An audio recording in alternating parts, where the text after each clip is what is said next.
Selamat pagi semuanya. Langsung kita lanjut pembelajaran kita ya. Hari ini adalah hari Minggu. Keluarga Beni duduk di teras rumah. Tiba-tiba Beni membaca puisi.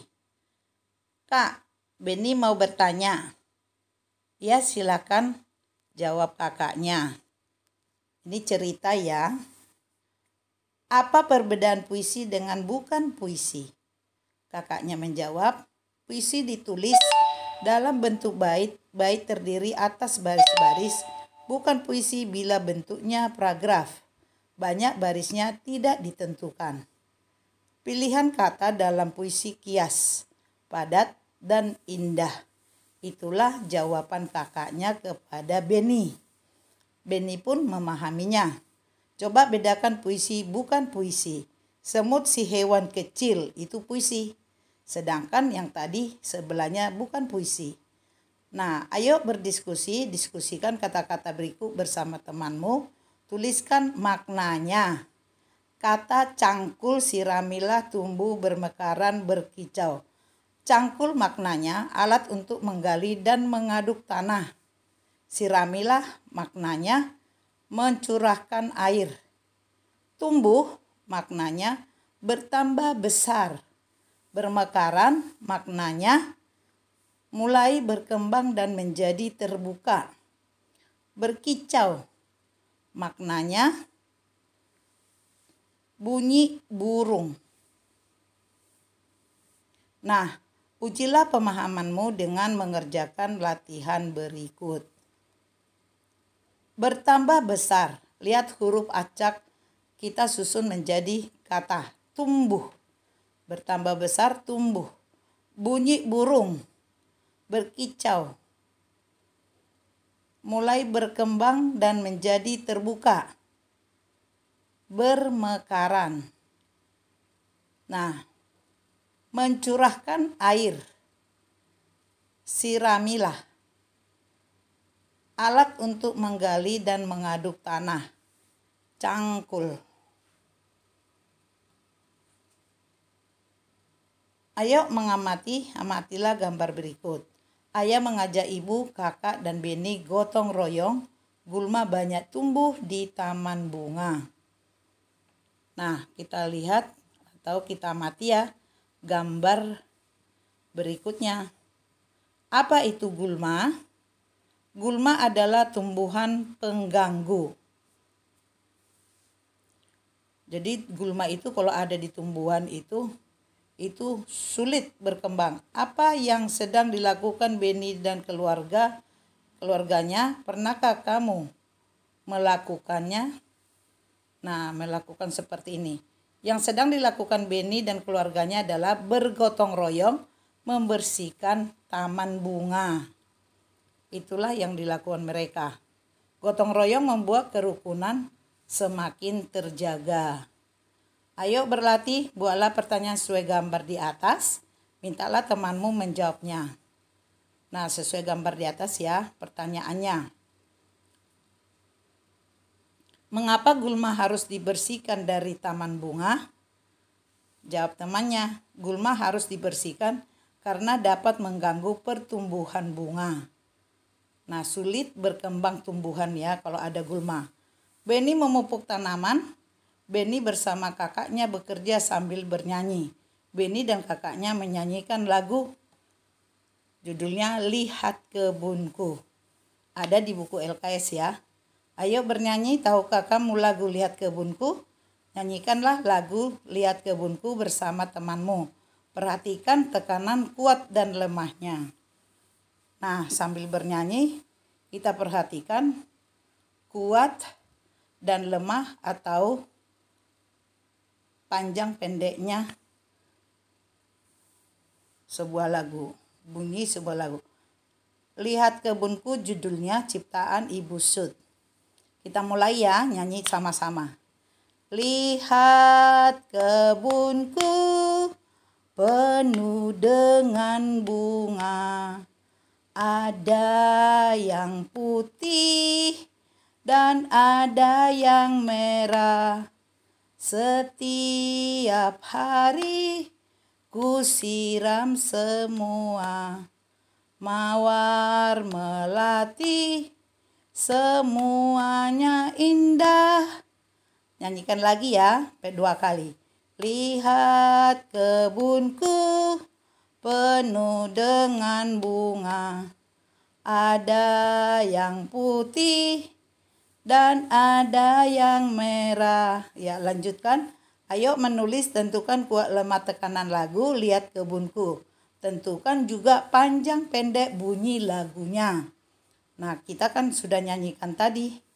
Potongan lirik lagu, lihat kebunku. Panjang pendek, kuat lemah, tentukan. Lihat kebunku, panjang dan kuat. Penuh dengan bunga, panjang dan lemah. Ada yang putih, panjang dan kuat. Dan ada yang merah, panjang dan lemah. Semuanya indah, panjang, kuat. Nah, itulah potongan lirik lagu tadi, panjang, pendek, atau kuat, lemah. Sambil kita nyanyikan tadi, sambil sudah memahami dari lirik lagu tersebut, yaitu judul Lihat Kebunku.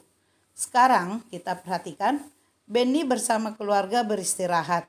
Benny dan keluarga melihat kebun bunganya. Sekarang kebun bunganya sudah bersih. Selain bersih juga asri. Kemudian kakak Benny membacakan puisi. Nah, kita perhatikan. Kakak Benny membacakan puisinya. Ayo membaca, bacalah puisi berikut. Perhatikan lafal, intonasi, dan ekspresinya. Nah, lafal adalah cara mengucapkan bunyi bahasa. Itulah lafal. Ada 3 yang harus kita perhatikan ya. Intonasi adalah lagu kalimat. Ekspresi adalah pengungkapan perasaan. Jadi ada 3 yang kita perhatikan dalam membaca puisi. Lafal, intonasi, dan ekspresi. Judulnya Taman Bungaku. Karya Nikomang, Juniati, SD Negeri 5, Junggatan. Kita baca.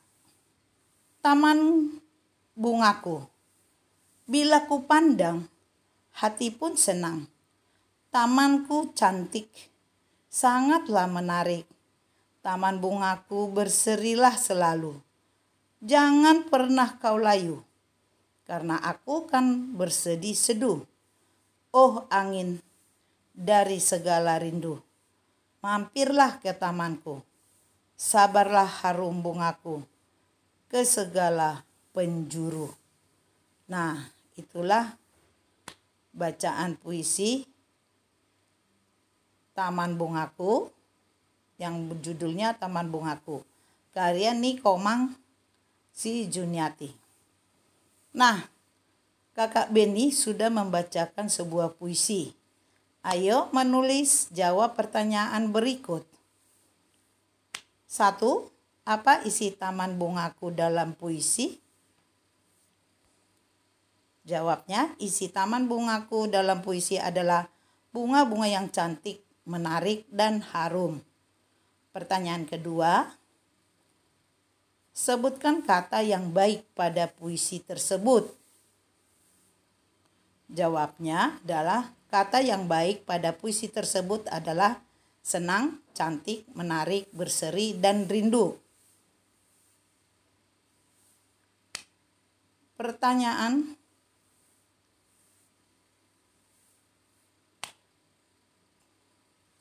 ketiga adalah bagaimana bila taman tidak dirawat? Nah, jawabnya adalah bila taman tidak dirawat, maka bunga-bunganya akan layu. Pertanyaan keempat, bagaimana cara merawat taman? Jawabnya adalah cara merawat taman adalah dengan membersihkannya dari gulma. Nah, pertanyaan kelima, cobalah buat puisi sesuai kemampuanmu. Kita disuruh bebas memilih membuat sebuah puisi seperti kakak Benny. Boleh seperti ini yang judulnya Kupu-Kupu. Ya.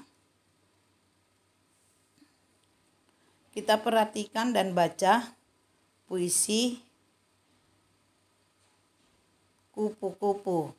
Sayapmu membuai mataku, indah warnamu membuat kagum hatiku. Kupu-kupu ciptaan indah Tuhanku, terbanglah tinggi sesuka hatimu. Iya, 4 baris ya. Inilah puisi yang berjudul Kupu-kupu. Sayapmu membuai mataku, indah warnamu membuat kagum hatiku. Kupu-kupu ciptaan Tuhan. Nah, setelah istirahat, Beni membantu ayahnya. Ayah Beni ingin memperbaiki motor. Kita perhatikan ya percakapan mereka dan sambil kita amati. Ayah, apakah nama benda ini? Apa kegunaan benda ini ya? Ayahnya menjawab, benda ini disebut jangka sorong. Gunanya untuk mengukur benda berbentuk lingkaran seperti mur dan pensil. Nah, perhatikan gambar berikut berikan centang untuk benda yang dapat diukur dengan jangka sorong. Kita lihat ya dan perhatikan supaya bisa mencentang. Ya, jangka sorong gunanya untuk mengukur benda seperti mur dan cincin berbentuk lingkaran. Nah, gambar nomor 1 adalah obeng. Iya, dicentang ya. Gambar nomor 2 yaitu tang. Nggak bisa. Gambar nomor 3 mur. Ya, berbentuk lingkaran. 4 pahat. 5 kunci pas, tidak bisa ya, berbentuk. 6 kunci ring, bisa. Nah, jadi yang dicentang yang dapat diukur dengan jangka sorong, sedangkan yang